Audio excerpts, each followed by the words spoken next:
चलिए, बाबरी मस्जिद तो दे दिया, लेकिन हिंदुओं की आस्था के दो और केंद्र हैं, वो है मथुरा और काशी। ऐसी भी क्या जिद है? लाखों मस्जिदें हैं एक भारत बात में। बताइए, आज थोड़ी देर को ये मान लीजिए कि जी वो दोनों भी दे दिए, हाँ, फिर क्या होगा? शांति हो जाएगी भारत में। अच्छा, वाह, बहुत अच्छी बात। ये तो आपने यानी मुबारक खबर सुना दी मुझे। ऐसी मुबारक खबर मुझे आपसे मिलती रहे तो फिर तो मैं तो बिस्मिल्लाह कर लूं। देखिए,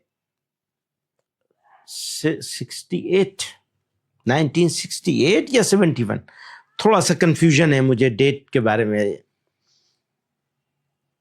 मथुरा में समझौता हुआ, ईदगाह का मैक्सिमम हिस्सा हिंदू पक्ष को दे दिया गया।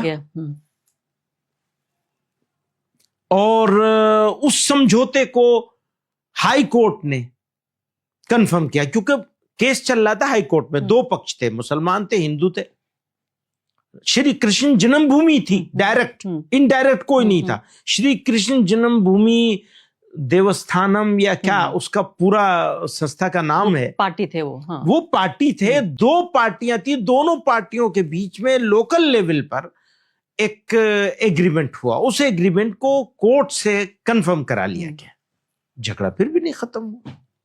झगड़ा कैसे खत्म हुआ? लेकिन अगर काशी की आप मस्जिद को देखने की कोशिश करें तो उसमें सीधे तौर पे पता चलता है कि आधा हिस्सा उसका मस्जिद जैसा दिखता है, आधा हिस्सा उसका मंदिर जैसा दिखता है। देखिए, इस बहस को उस रुख पर ले जाने के बजाय हमको मॉडर्न इंडिया, अपना कॉन्स्टिट्यूशन और उस कॉन्स्टिट्यूशन में मौजूद जिम्मेदारियां इंस्टीट्यूशंस की, उसमें डेमोक्रेसी की बात जब आती है तो मीडिया की जिम्मेदारी भी आती है।